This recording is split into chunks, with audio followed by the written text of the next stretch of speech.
During the Second World War, the city of Vilnius saw much upheaval. It was taken by the Reds in 1939 when they invaded eastern Poland. Then the city and its surroundings were granted to Lithuania, but Lithuania itself was soon incorporated into the USSR. But then in June 1941, the Germans, they unleashed Operation Barbarossa and quickly captured the area. And then in the summer of 1944, the Reds were once again at the gates of the city. This here is the story of a forgotten World War II battle, the Battle of Vilnius, 1944. Keep watching. Good to have you back on the channel. If you're new to this channel, my name is Stefan. I'm a history teacher and I love to go to historical places and talk about history. Here you see a war cemetery that contains graves of different nationalities, soldiers who fought and perished in different wars. If you find this content interesting, consider subscribing, hit that notification bell, and if you want to support me financially, you can do so via Patreon, PayPal, via Super Thanks, or you can buy me a coffee. By the time the Soviet Red Army reached the gates of Vilnius in the summer of 1944, the city had changed hands many times already. During the First World War, the city was in Russian hands, but was conquered by the Germans. In the turbulent years after the First World War, the city changed hands very rapidly. The Lithuanian nationalists, they fought against the Poles, the Reds and the Whites. Eventually, Vilnius was captured by the Poles and incorporated into the Second Polish Republic. That republic was carved up by Nazi Germany and the Soviet Union in 1939. The Soviets captured the city, gave it to the Lithuanians, but in 1940 Lithuania was officially annexed into the USSR. But then on the 22nd of June 1941, Nazi Germany unleashed Operation Barbarossa. By the time German troops arrived at Vilnius, the city was already liberated by Lithuanian nationalists and the Soviet Red Army had retreated. Different self-governing Lithuanian organizations sprung up, but these were all disbanded by the Germans because the Germans did not want to give the Lithuanians any autonomy. Despite this, many Lithuanians were willing to collaborate with the Germans. During the German occupation, the occupiers only allowed some local self-defense units, as the Germans did not recognize a Lithuanian state nor a Lithuanian army. The Nazis classified the peoples of Europe as either worthy or unworthy of performing military service. On the Eastern Front, the Nazis accepted only Italians, Finns, Romanians, Hungarians, Slovaks, and Croats as allies. Persons from other Eastern European peoples, including the Lithuanians, were granted only the role of auxiliary policemen. Do notice that a part of the Lithuanians were willing to assist the Nazis with the extermination of the Jewish population. In the city of Kaunas, Jews were publicly murdered by Lithuanian nationalists known as the Litukis. Garage massacre. During the war, Lithuanian Šuma men guarded the Vilnius ghetto and on 2 occasions provided support for the transport of Jews to the murder sites of Panarai. Other men participated in several murders in the Vinnytsia district in Ukraine the following year. Although facts are contested, it appears Lithuanians joined German soldiers and Ukrainian policemen, shooting around 300 Jewish men, women and children. Do notice there were also Lithuanians who resisted Nazi rule. But at the end, most Lithuanians viewed the USSR as the biggest threat.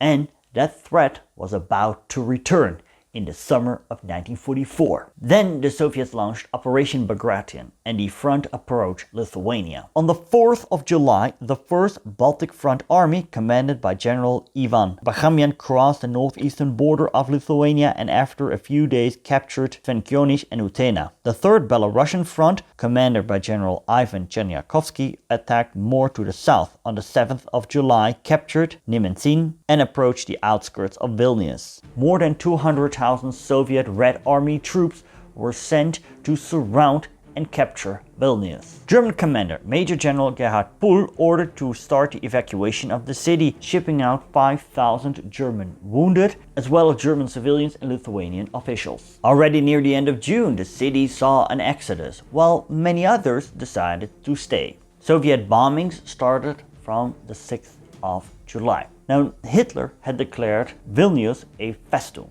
which meant that every city on the Eastern Front that had some fortifications was to declare a fortress city and had to hold out till the last man and the last bullet. And Vilnius was one of those cities. Now, already in April, German specialists regarding fortification, they arrived in the city and started with the preparations. Vilnius was of strategic importance because it was a railroad junction covering the approaches to East Prussia. The Vilnius fortification plan envisioned 51 defense junctions in the southern part of Vilnius and 28 junctions in the city's northern part along the Neris River.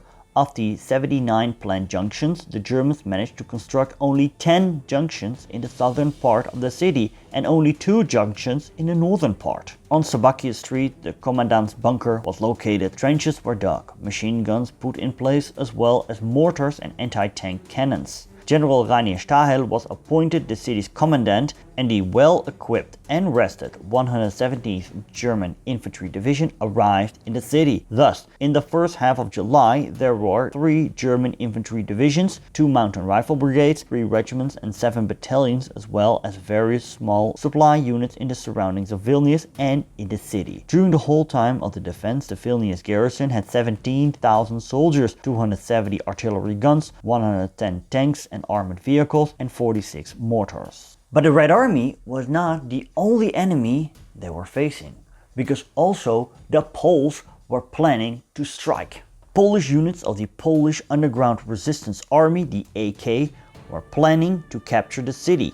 This was part of Operation Tempest, a series of Polish uprisings against the Germans with the aim to restore Poland's pre-war borders. They started their operations in Vilnius on the 6th of July 1944. This was named Operation Ostra Brama. With 5,500 soldiers, they stormed the city. But because of German artillery and aviation, they were forced to pull back. And to make matters worse, later many AK units were disarmed by the Soviet NKVD and its leaders shot or deported. Do notice that when the Soviets launched their assault on the city, many AK units fought alongside them. On the 7th of July, the motorized army of the 3rd Belorussian Front approached the city and the Battle for Vilnius began. They managed to take the railway building, but they failed to take Vilnius by storming the city. Chernyakhovsky then gave the order to surround the city, and this was completed on July 9th. Also 1,000 Soviet partisans took part in the operation of surrounding the city. Do notice that when evening fell, already 4,000 German soldiers had been killed or wounded in action or were POW'd. German Lieutenant Colonel Theodor Tolsdorf made an attempt to break into Vilnius, but was halted by the Soviets. A mood of panic began to take hold with the defenders of the city. German General Stahel was convinced that the only solution was to break out to the west of the city and therefore get to safer lines. Army Group Center Commander Walter Model, he supported this request, but Hitler he ordered to fight till the last man. By the 10th of July, 600 parachutists of the 2nd Luftwaffe Field Division landed west of the city, but it seemed inevitable the city was going to fall. Hitler eventually allowed the garrison to leave the city on the 11th of July. Stahel and 400 German soldiers managed to join the Tolsdorf commanded group after breaking the ranks of the Soviets west of the city. On July 13th, Chernyakhovsky's forces managed to take Vilnius. Polish troops raised their flag on the Gediminas Tower, but this was soon replaced by the flag of the Red Army. In defending Vilnius, the German army lost more than 14,000 soldiers and the Russians obtained a lot of war assets: 32 aircrafts, 156 cannons, 68 tanks and armored vehicles, and